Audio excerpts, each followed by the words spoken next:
นั่นแหละครับมีตัวครับเข้าขวาแล้วคนนั้นนั่นแหละครับมีตัวครับ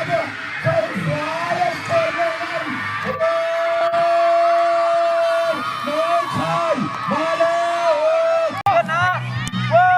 ยังได้ครับแล้วก็ทางเทนโดทักษะที่ดีด้วยใช้ได้เลยครับมาให้ขนาดเส้นมาได้ดีมาอีกแล้วต้องมาแล้วหาการจะรีบให้มาน้องขวางตรงนี้สุดเส้นมายังไม่ผ่านงดมาตรงนี้เคลียร์มาอุบลหาจังหวะจะเคลียร์จิ้มทิ้งออกมาลูกนี้ก็แต่วันนี้ได้มาตรงนี้ยัง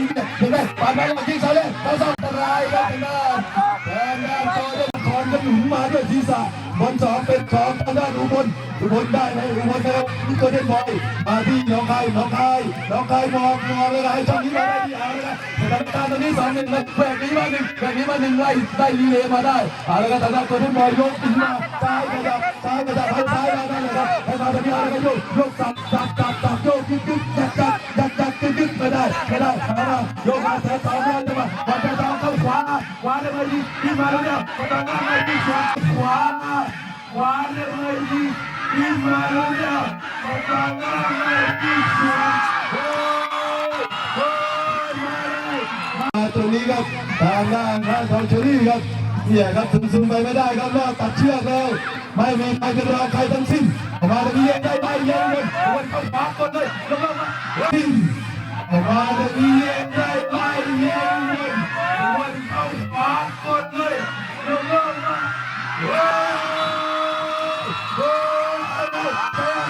เอาเลยสู้กันเอาเลยโอ้ยมีโอกาสครับมาอีกทีนึงก็เดินบอยไม่ได้ไล่ย้อนมาเอาเลยครับไม่ได้เอาเลยครับช้าอย่างนี้เอาใช่ไม่โดนนี่นะครับไปแล้วช่วยแล้วไปแล้วมาแล้วน้องคายไปแล้วไม่ผ่านมายังอยู่ที่โกลเด้นบอยมาซ้ายต้องยิงซ้ายต้องกดไม่ผ่านโอ้โหยังไม่ได้ประตูที่3โอ้ยขนาดแตกเล็กเซ่คนนี้ยกมาเลยมาคนนี้ลงมาเอาแล้วลงเข้าขวาที่ไหนที่สวนโอ้ยขนาดแตกเล็กเซ่คนนี้ยกมาเลยมาคนนี้ลงมาเอาแล้วลงเข้าขวาที่ไหนที่สวนโอ้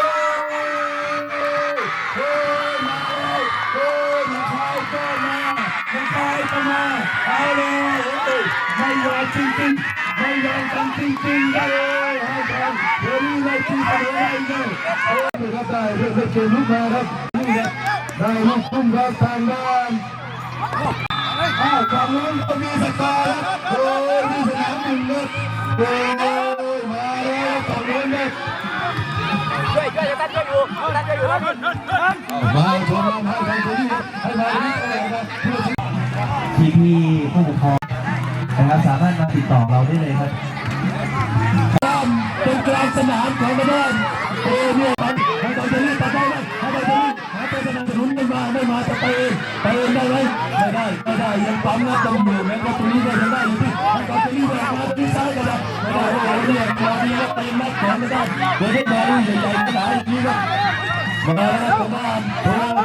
ผมมาถึงแล้วมาแล้วท้ายทางนี้เดี๋ยวเราจะไปยกนะไม่ได้เพื่อเอาไปให้ตอนนี้เปิดหัวใจมีมาเจอเด็กนี่มาที่นี่เสียไม่ได้ไปได้ไหมไปซ้ายเลยจะดูก็ซ้ายก็ยิงได้เลยครับผมครับ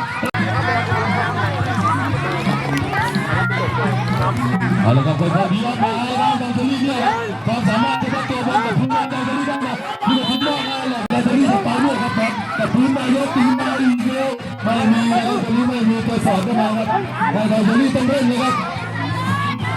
เนี่ยครับให้มายกบอลย้อยมาเข้ามาดูมีคนหนุนมาข้างเลยครับต้องเลี้ยงของไปได้ให้ตอนนี้ครับโอ้ได้ตัวบอลแก้มาดูเลยอะไรเลยมาแล้วก็มาเลยตอนนี้จะมาเ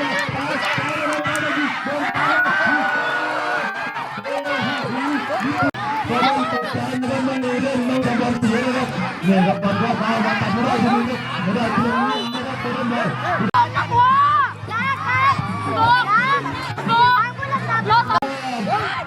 ห้ทางนี้จะมาเข้า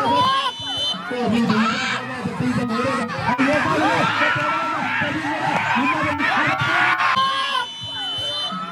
มีดีจะตีเสมอเลย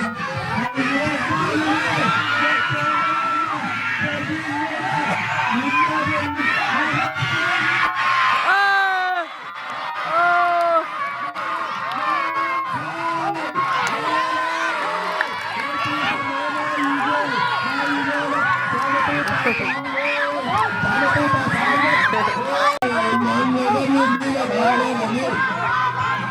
ละ3 ประตูต่อ 3ของขอได้ไม่นานกันมาเลยไปได้ไหมไปได้ไหมอย่าลุกดิไปได้ไหมไปได้ไหมไปได้ไหมขาไปดิไปได้ไหมไปได้ไหมไปได้ไหมไปได้ไหมเชื่อได้เชื่อได้ไม่ได้หมุนได้ที่นี่ไปได้ดิไปได้จะนี่จะเราช่วยกันนะมาตรงนี้มาเจอเรื่องใหญ่ตามมาเลยใหญ่ใหญ่ใหญ่ใหญ่ใหญ่นี่ก็ได้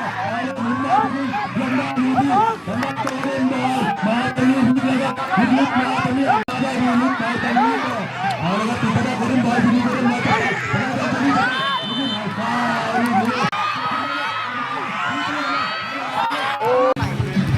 เอาเลย ไอ้สายนี่เลยแต่ว่ายิงสายแล้วปัก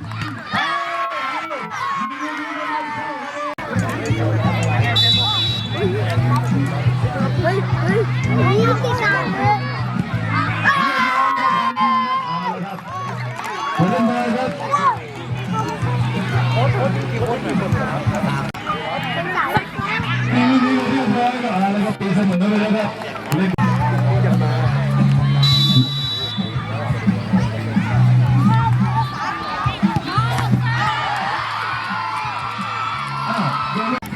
เข้าเวลา8 ทีมครับ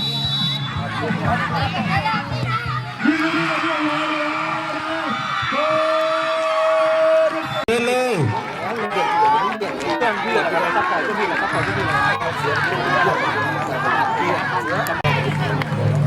เ